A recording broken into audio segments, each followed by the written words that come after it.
चलो स्टार्ट करते हैं यूनिट 5 आरबीएससी बोर्ड की। और इसमें हम कर चुके थे, कहाँ तक कर चुके थे? एक मिनट अभी बता।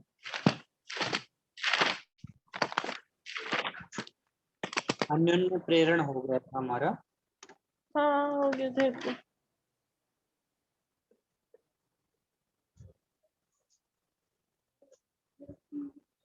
कुछ न्यूमेरिकल्स हैं, तो न्यूमेरिकल्स देख लेते हैं।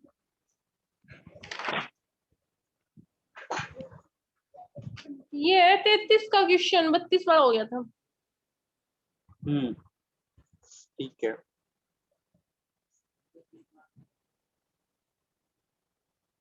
थर्टी 33 क्वेश्चन समझ में नहीं आया था, कल लास्ट में किया था ये सवाल।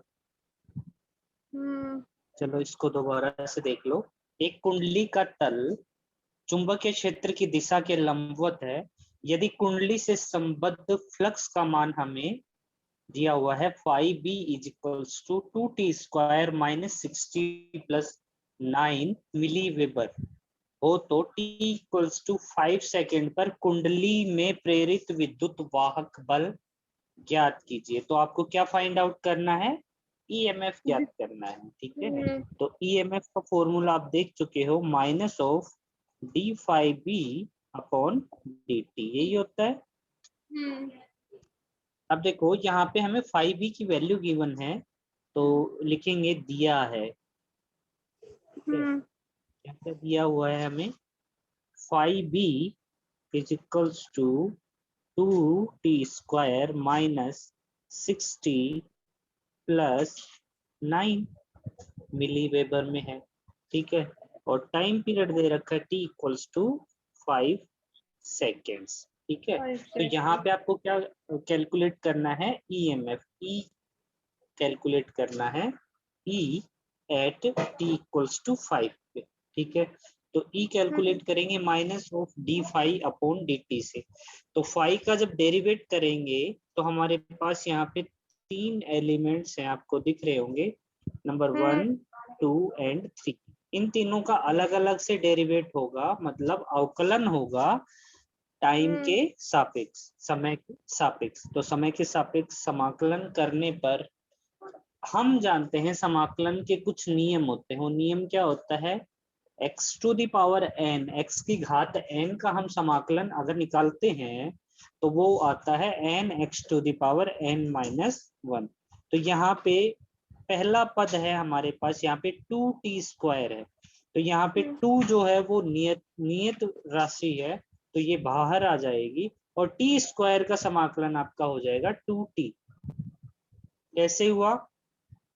x⁴n का होता है nx⁴n - 1, तो n की जगह कितना है? 2, तो 2 × t⁻2 - 1, दैट इज किसी भी घात की पावर अगर 1 होती है, 2 - 1 1 होता है, घात अगर 1 होगी तो इसका मतलब वही वैल्यू आ जाएगी। देख लो कैसे किया है हमने। -d/dt ऑफ, पहले करेंगे 2t² का, फिर करेंगे -6t का, और उसके बाद करेंगे +9 का। ठीक है, तो पहले 2t² का देखो, तो माइनस साइन तो है ही सही बाहर, और 2 भी आ जाएगा। अब देखो t² का क्या हो जाएगा? 2t। ठीक है, 2 × t। क्यों? क्योंकि d/dx ऑफ x⁴n होता है nx⁴n - 1।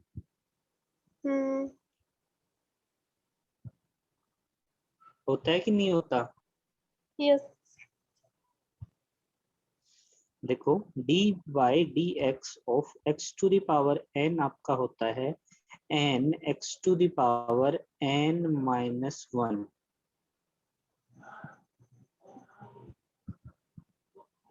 ठीक है, तो यहाँ पे हमारे पास x की जगह है t, तो कोई बात नहीं, x की जगह t लिखेंगे, d/dt ऑफ t², है ना। 2 तो हमने क्या ले लिया? बाहर ले लिया, वो बाहर ऐसे कैसे हो जाएगा? माइनस साइन के साथ। ठीक है, अब t² का हमें कैलकुलेट करना है। देखो यहाँ पे n की जगह क्या है? n की जगह पे 2 है। ठीक है, तो nx⁴n - 1 है, यानी 2t⁻2 2 माइनस 1, और 2 में से 1 जाएगा तो 1 बचेगा, यानी 2t की पावर 1। और किसी भी एलिमेंट की या वेरिएबल की पावर 1 होती है, इसका मतलब वही वेरिएबल है, दैट इज 2t। तो मैंने यहाँ पे इसीलिए 2t लिखा है, ठीक है, -2 बाहर लेके। अब समझ ओके। में आया? आगे बढ़ते हैं। -60, तो देखो माइनस d/dt है, ये इसके साथ भी ऑपरेट होगा, इसके साथ भी होगा, और इसके साथ भी, तीनों के साथ अलग अलग होगा। तो देखो -d/dt अंदर लेके जाएंगे तो माइनस माइनस प्लस हो जाएगा, और 6t है तो 6 बाहर आ जाएगा हमारा, इंटू dt/t। अब हमें किसका करना है? t का समाकलन करना है। तो देखो मैं फिर से बता देता हूँ आपको।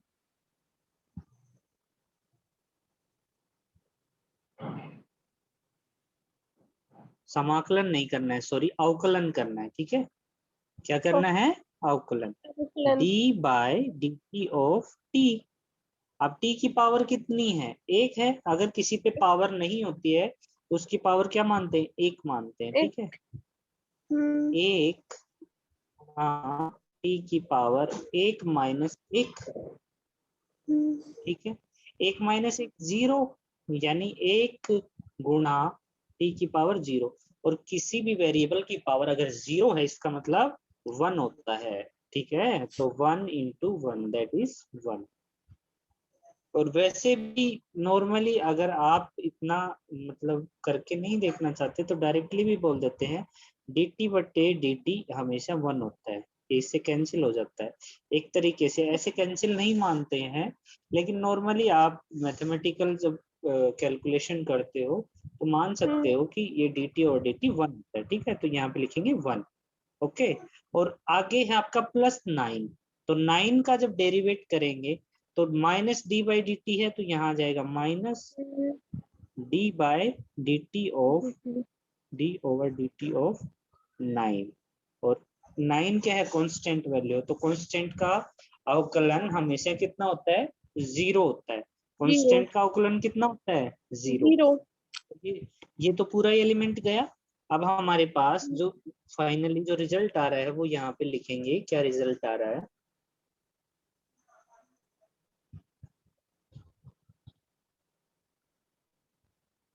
रिजल्ट देखो क्या आएगा। पहला पद क्या था? 2 into 2t, sine, that is minus of 2 into 2t। आगे है प्लस का 6 इंटू 1, और आगे है आपका d/dt ऑफ 9 दैट इज 0, ठीक है। तो माइनस का 2 इंटू 2 यानी माइनस का 4t प्लस 6 इंटू 1 6, और 0 का 0। अब ये बोल रहा है, ये आपका आया 5b, ठीक है। और ये 5b हमें क्या पूछा है? t इक्वल्स टू 5 सेकेंड पे। तो 5b at t equals to 5 second क्या आ जाएगा? देखो इक्वल्स टू माइनस का 4 इंटू 5, टी की जगह 5 रख देंगे, प्लस 6, ये आ जाएगा 5 चौके 20, माइनस का 20 प्लस का 6, और ये आ जाएगा आपका 20 में से 6 जाएंगे तो 14, और वो भी माइनस का। ये क्या है आपका? ईएमएफ आया है, सॉरी, हाँ ईएमएफ आया है। देखो ये 5 भी नहीं था, ये आपका एक्चुअली ई था। इसको मैं मिटा के लिखूंगा E at T equals to 5 second. तो ई का मात्रक क्या होता है? मिली वोल्ट, क्योंकि ये वोल्टेज है। मैंने कहा था इलेक्ट्रोमोटिव फोर्स ना होकर के वोल्टेज होता है, ये बात मैं पहले बता चुका हूँ। तो अब समझ में आया ये सवाल? हाँ। एकदम अच्छे से आगे चलें। हाँ। ओके, अगला क्वेश्चन है आपका। एक 40 सेंटीमीटर लंबी एक 40 सेंटीमीटर लंबी चालक छड़ 0.5 टेस्ला के चुंबकीय क्षेत्र के लंबवत है, ठीक है। आगे बोल रहा है, तथा यह चुंबकीय क्षेत्र से 30 डिग्री का कोण बनाते हुए 15 मीटर पर सेकंड के वेग से गति कर रही है। तो एक पहले तो हम बनाएंगे 40 सेंटीमीटर लंबी चुंबकीय छड़ी ये है, ठीक है, 40 सेंटीमीटर लंबी। अब ये बोल रहा है ये एक चुंबकीय क्षेत्र इसके लंबवत जो लग रहा है वो कितना है, 0.5 टेस्ला। 5 तो इसके लंबवत मान लो बी आपको दिया हुआ है, कितना दिया हुआ है, 0.5 टेस्ला। टेस्ला। अब ये चुंबकीय क्षेत्र के साथ कितने डिग्री का कोण बना रही है, थीटा बराबर 30 30 डिग्री, डिग्री। ठीक है। और बनाते हुए कितने मीटर पर सेकंड से वेलोसिटी दे रखी है, 15 मीटर पर सेकंड। तो छड़ के सिरों पर प्रेरित विद्युत वाहक बल आपको याद करना है, ई याद करना है। तो ई का फॉर्मूला मैंने आपको क्या बताया था, ई का, हाँ, EMF,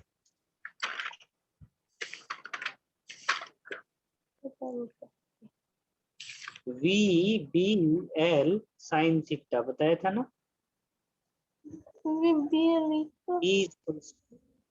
VBL साइन थीटा बताया था। अब देखो v की वैल्यू आपको दे रखी है 15 मीटर पर सेकंड, एम केस में है, कोई दिक्कत नहीं है। b की वैल्यू दे रखी है 0.5 टेस्ला, बिल्कुल सही। l लेंथ इसकी कितनी दे रखी है, 40 सेंटीमीटर। अब ये किस में है, CGS में है, मतलब सेंटीमीटर में है। तो मीटर में कन्वर्ट करने के लिए इसमें 100 से डिवाइड करेंगे, तो या फिर 10⁻⁻2 से मल्टीप्लाई कर देंगे। तो 100 से डिवाइड करेंगे तो 40 सेंटीमीटर क्या हो जाएगा आपका, 0.40 हो जाएगा, मीटर, मतलब 0.40 0.40 मीटर, ठीक है। तो अब मीटर में ये इतना आया, इसको यहाँ पे रख देंगे 0.40, और साथ में क्या है, साइन थीटा। तो साइन थीटा कितना है, साइन 30 डिग्री, ठीक है। और साइन 30 की वैल्यू कितनी होती है, 1/2। तो इसको हम यहाँ पे रख देंगे। तो देखो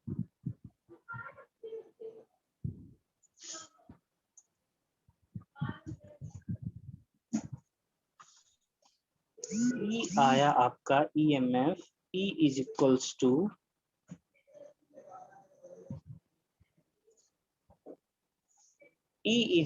टू आ गया आपका 15 इंटू 0.5 को भी आप क्या लिख सकते हो, 1/2 लिख सकते हो, ठीक है। और 0.40 को क्या लिख सकते हो, कुछ नहीं, 0.4 ही लिख लो, 0.40। और साइन 30 भी 1/2 होता है, ठीक है। तो ये हो जाएगा आपका 15 इंटू 0.40 को 40/100 लिख सकते हो, 40/100। और 1/2, 1/2, 1/4, तो 4 नीचे आ जाएगा। अब ये देखो कैंसिल हो रहा है, 4 10 जा 40, 1 0 से 1 0 गई, 15/10, ठीक है। और 15 में जब 10 का डिवाइड करते हैं तो आता है 1.5 वोल्ट। ये EMF आ गया आपका 1.5 वोल्ट। समझ में आया कि नहीं आया, नहीं, ये फिर से समझाओ। एक बार फिर से समझा देते हैं, कोई दिक्कत नहीं। देखो आपके पास दिया हुआ है एक चालक छड़, और उसकी लंबाई दे रखी है 40 सेंटीमीटर। अब ये सेंटीमीटर है, इसको डायरेक्ट मीटर में कन्वर्ट कर लो। मीटर में कन्वर्ट करने के लिए क्या करोगे, 100 का भाग दे दोगे।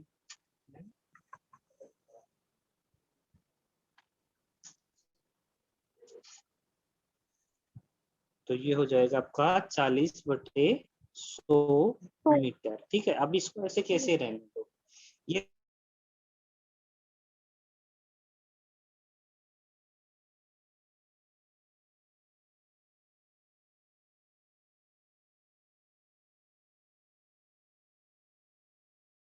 फ्रॉम 10? यस और नो? यस। भाई पॉइंट को हटाएंगे तो 1 और एक डिजिट है तो एक 0, 5/10 लिख सकते हो ना 0.5। तो ये 5 1 जा 5, 5 2 जा 10, यानी 1/2 आ गया, 1/2 आ गया, 1/2 टेस्ला बी का मान।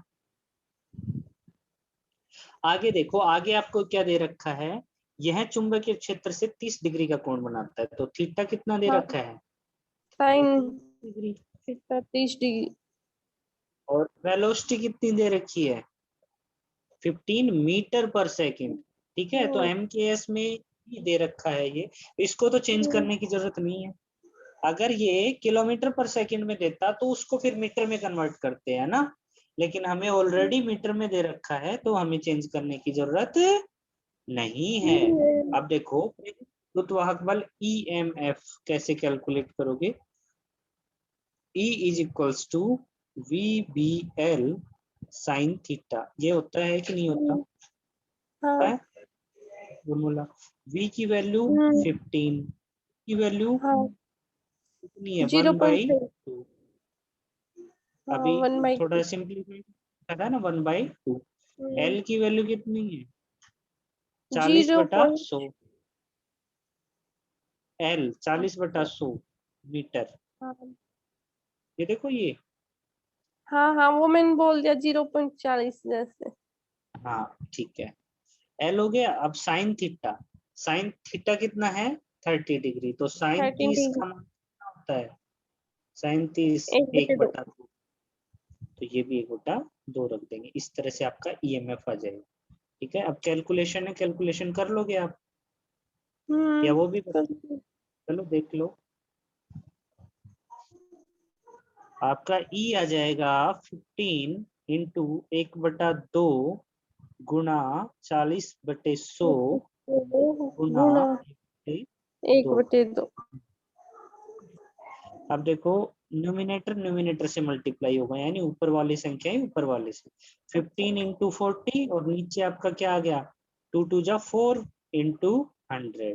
ठीक है, अब देखो एक 0 से एक 0 कैंसिल,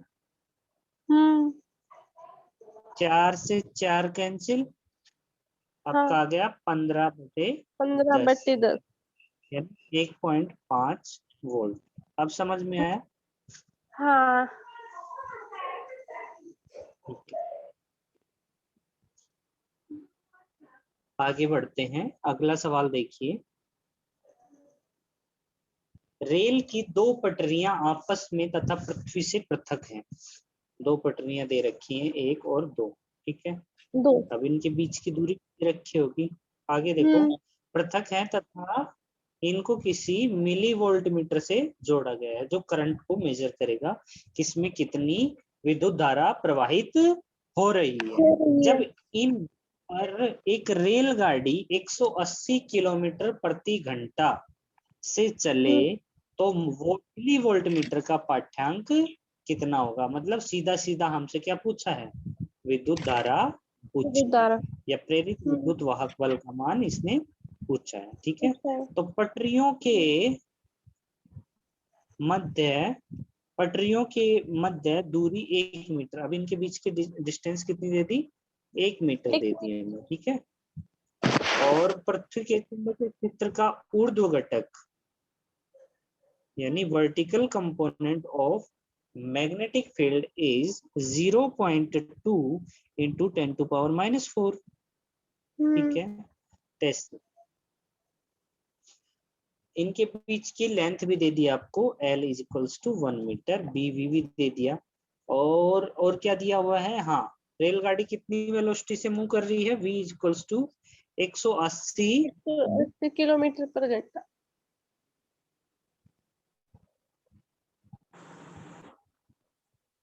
180 किलोमीटर प्रति घंटा। ठीक है, 180 किलोमीटर प्रति घंटा। तो अब देखो, मैंने क्या कहा था आपको कि अगर किलोमीटर में गिवन है, सेंटीमीटर में गिवन है, तो उसको मीटर में कन्वर्ट करेंगे। तो 1 किलोमीटर में कितने मीटर होते हैं? एक बताओ जरा। 1000 नहीं। हाँ हाँ, 1000 ही तो होते हैं। और यहाँ पे आवर दे रखा है। आवर क्या है आपका?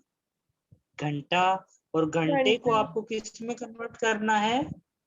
सेकंड। Sorry, second. ठीक है। हमें कौन सी पद्धति इस्तेमाल करनी है? MKS। MKS में ये तो हो गया आपका मीटर, ये किलोग्राम और ये सेकंड। तो ये तो है आपका भार का, वेट का, ये है आपका लेंथ का, और ये है आपका टाइम का। ठीक है, टाइम का पैरामीटर। तो इस तरह से अब देखो, टाइम को आप सेकंड में चेंज करोगे तो 1 घंटे में कितने मिनट होते हैं? 60 मिनट। और 1 मिनट में कितने सेकंड होते हैं? 60 सेकंड।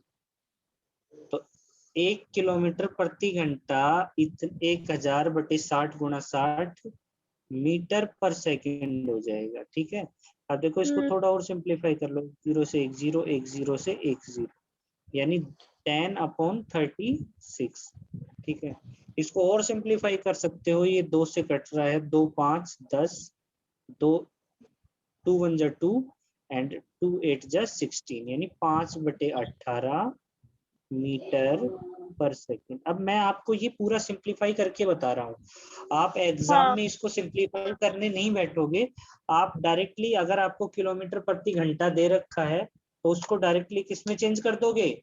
मीटर पर सेकंड में। कैसे? 5/18 से गुणा करके, सीधा गुणा करना है। ठीक है।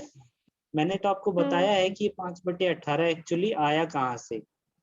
1 किलोमीटर में 1000 मीटर होते हैं, 1 घंटे में 60 × 60 सेकंड होते हैं, क्योंकि 1 घंटे में आपकी 60 मिनट होती हैं और 1 मिनट में 60 सेकंड होती हैं। 1 घंटे में कुल 36 तो आपकी क्या हो जाती है? सेकंड हो जाती है। तो 1000/36, और इसको जब सिंप्लीफाई करेंगे तो 5/18 मीटर पर सेकंड आ जाएगा। तो कभी भी किलोमीटर प्रति घंटे को मीटर प्रति सेकंड में बदलना हो तो किससे गुणा करेंगे? 5/18 से। तो अब आपकी जो वेलोसिटी है वो कितनी आ गई? 5 वेलोसिटी कितनी आ गई यहाँ पे? गुणा 5/18। 180 × 5/18। ठीक है। ये 18 से डायरेक्ट कट रहा है, 18 थाने 180, यानी 50 मीटर पर सेकंड। ये आपका आ गया वेलोसिटी। अब प्रेरित विद्युत वाहक बल जो होता है, EMF, वो क्या होता है? VBL L है ना? साइन। VBL साइन थीटा है ना? लेकिन वर्टिकल कंपोनेंट आपका BV जो होता है वो B साइन थीटा ही होता है। ठीक है। VBL साइन थीटा आप इसको लिखते हो। ठीक है। तो B साइन थीटा जो है आपका क्या होता है? BV के ही बराबर होता है। और B कोस थीटा क्या होता है? Horizontal component, BH। 2 कंपोनेंट मैंने बताए थे ना, BV और BH।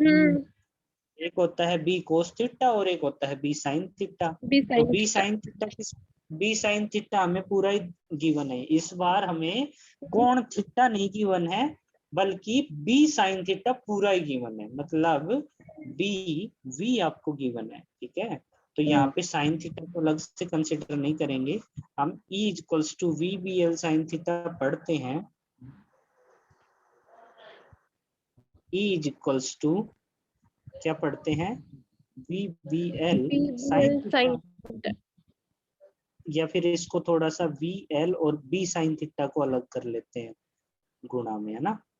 तो VL और B साइन थीटा आपको क्या दे रखा है? BV। ठीक है। B साइन थीटा के ही बराबर होता है आपका BV। तो BV आपको गिवन है। V की वैल्यू कितनी है? 50 मीटर पर सेकेंड। L की वैल्यू कितनी है? 1 मीटर। 1 मीटर। और BV कितना गिवन है? 0.2 × 10⁻⁴। कितना आ जाएगा आपका? 0.2 से मल्टीप्लाई करोगे तो 10 × 10⁻⁴। देखो, 50 और 0.2 को जब मल्टीप्लाई करोगे तो क्या आ जाएगा? 10 ही तो आएगा। अरे भाई हाँ 50 गुणा 2/10 लिख सकते हो इसको।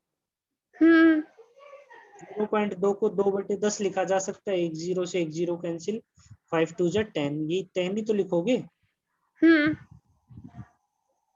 तो 10 इंटू 10 टू द पावर -4, यानी ये 10 की पावर 1 है और ये 10 की पावर -4। अगर आधार समान है तो आपकी घातें जुड़ जाती हैं, जाती मतलब है। -4 + 1 that is -3, 10 to power -3 3 volt. ये आ गया आपका ईएमएफ आ गया। समझ में आया कि नहीं आया, या फिर एक बार फिर बताएं। एक बार फिर से बता दो। ठीक है, देखो आपको क्या गिवन है, 2 रेल की पटरियां गिवन है। क्या गिवन है? 2 रेल की पटरियां। ठीक है, पत्रियां। अब एक देखो, एक चीज होती है, सबसे पहले हम फॉर्मूला अटेम्प्ट करना सीखते हैं। हमें एक फॉर्मूला पता है, क्या पता है? E is equals to VBL BPL sine sine theta. V क्या होता है? वेग होता है। B क्या होता है? चुंबकीय क्षेत्र होता है। ठीक है, L क्या होता है? लंबाई होता है या दूरी होती है। साइन थीटा क्या होता है? कोण होता है। ठीक है, कौन?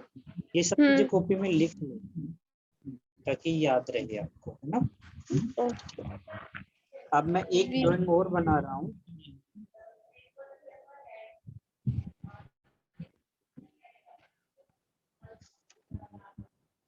हटा दूं? हाँ देखो, ये था आपका बी, कुछ इसी तरह से बताया था। इसका ये थीटा कोण है, तो ये बी एच हो गया हॉरिजॉन्टल कंपोनेंट, और ये बी वी हो गया वर्टिकल कंपोनेंट। ठीक है, तो मैंने कोई भी एक वेक्टर बताया था, ए वेक्टर मान लो, और अगर ये कोण थीटा है तो ये इसका हॉरिजॉन्टल कंपोनेंट ए कोस थीटा होगा, और ये इसका वर्टिकल कंपोनेंट ए साइन थीटा होगा। ऐसा कुछ बताया था पहले कभी? ये चीज मैं पहले बता चुका हूँ आपको, जिसको अभी मैंने सर्कल में बंद किया है। ठीक है, अब देखो इसी के बिहाफ पे हम ऊपर वाले डेरिवेशन को समझेंगे। तो इसको मिटा दे रहे हैं। ये आपका है बी एच, तो बी एच क्या हो जाएगा? बी कोस थीटा होगा कि नहीं होगा? और बी वी क्या होगा? Vertical component B sine theta होगा कि नहीं साइन होगा? थीटा। ठीक है, ये दो चीजें हमेशा गांठ बांध लो। दो कंपोनेंट होते हैं किसी भी वेक्टर के, अगर वो किसी पर्टिकुलर एक्सिस से कोई एंगल बना रहा है तो बी वी और बी एच, यानी वर्टिकल कंपोनेंट और horizontal component. Vertical component B sine theta होता है और horizontal component B cos theta होता है। बी ठीक है, कोस थीटा। अब देखो हमें यहाँ सवाल में दे रखा है, अभी वक्त की नजाकत ये है कि हमें क्वेश्चन इस तरीके का दे दिया कि हमें डायरेक्टली क्या दे दिया? बी वी दे दिया, यानी vertical component B sine theta का मान, बी साइन थीटा का मान सीधा दे दिया। वो कितना दे दिया? 0.2 गुणा 10 की घात -4 ऐसा। ठीक है, ये दे दिया। अब बी वी यानी बी साइन थीटा दे दिया हमें, और हमें चाहिए क्या? हमें बी ही चाहिए था और थीटा चाहिए था, लेकिन हमने दोनों, हमें ये दोनों साथ मिला के दे दिए। तो अगर दे दिए तो भी कोई दिक्कत नहीं। ई इज इक्वल्स टू क्या होता है? V B L sine theta. ठीक है, इसमें बी भी है साइन थीटा भी है, बी और साइन थीटा का गुणा क्या है? बी वी है, तो इसको लिख सकते हैं V B V into L. लिख सकते हैं कि नहीं लिख सकते? भाई मैंने b इंटू साइन थीटा को क्या बोल दिया? b इंटू साइन थीटा क्या बोल दिया? B V. तो b इंटू साइन थीटा की जगह हम क्या लिख सकते हैं? बी वी लिख सकते हैं ना। तो e into L, sorry v B V into L. v की वैल्यू कितनी है? 50। बी वी की वैल्यू कितनी है? 0.2 गुणा 10 की घात -4, और लेंथ कितनी है? 1 मीटर। ठीक है, 50 को 0.2 से गुणा किया तो कितना आया? 10 आया। 10 गुणा 10 की घात -4, यानी ये 10 की घात 1, ये 10 की घात -4। आधार समान है, घातें जुड़ जाएंगी, मतलब -4 + 1 दैट इज -3। तो 10 की घात -3। और हमने निकाला क्या है, ईएमएफ। ईएमएफ किस में होता है, वोल्ट में, तो 10 की घात -3 वोल्ट। ये हमारा उत्तर हो जाएगा। समझ में आया कि नहीं आया? हाँ भाई। एकदम अच्छे से। ठीक है, अगला सवाल है आपका, एक वर्गाकार लूप की भुजा की लंबाई 1.5 मीटर है, 1.5 मीटर है। लूप का आधा हिस्सा 2.5 टेस्ला और शेष आधा हिस्सा 1 टेस्ला के चुंबकीय क्षेत्र के लंबवत 7.2 किलोमीटर प्रति घंटे की रफ्तार से, वेग से गति करते हैं, तो उत्पन्न प्रेरित विद्युत वाहक बल आपको ज्ञात करना है। तो जब आपका माध्यम चेंजेबल है या परिवर्तनशील माध्यम है, तब आप ईएमएफ का क्या फॉर्मूला लगाते हो, E is equals to B1 minus V into L। BBL ही लिखते हैं, B की जगह हम क्या इस्तेमाल करते हैं, डेल्टा B, बस कुछ नहीं। अगर दो आपको B दे रखे हैं तो दोनों B का अंतर आप यहाँ पे रख दोगे। अब यहाँ पे आपको B1 दे रखा है कितना, 2.5 टेस्ला। देखो एक बार वापस से सवाल को समझने का प्रयास करते हैं। एक वर्गाकार लूप की भुजा की लंबाई कितनी है, 1.5। तो वर्ग की सभी भुजाएं एक दूसरे के बराबर होती हैं, ठीक है। अब ये बोल रहा है कि लूप का आधा हिस्सा कर दो, आधा हिस्सा 2.5 टेस्ला। यहाँ पे B कितना है, 2.5 टेस्ला।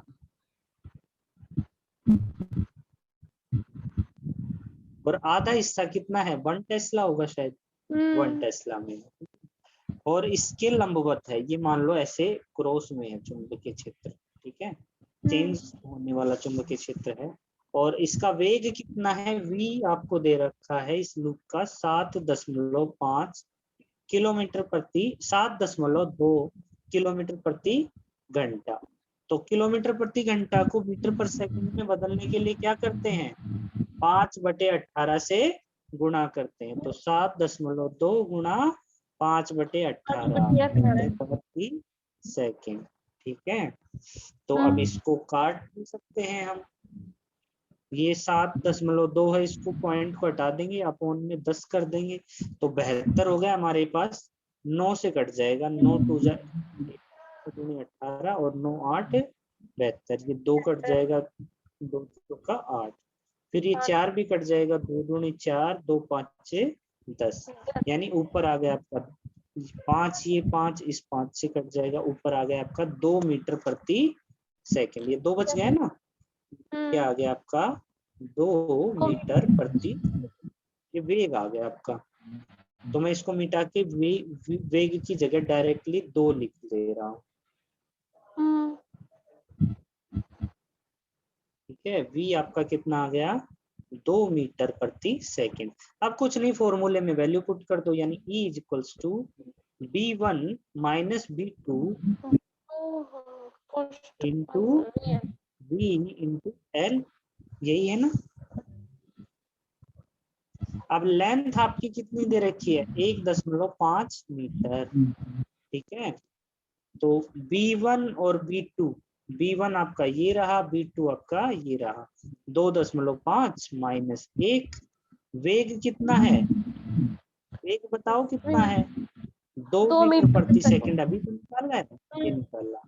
और लेंथ कितनी है, 1.5, ये आ गया आपका। 2.5 में से 1 जाएगा तो पहले ब्रैकेट सोल्व करेंगे, 1.5 गुणा 2 गुणा 1.5, ठीक है। तो ये जब इसको गुणा करेंगे तो 15 दूनी 30, और ये हो जाएगा 3, आपका 1 दशमलव छोड़ के अक्षर दशमलव लगाएंगे तो 3 गुणा 1.5 यानी 4.5।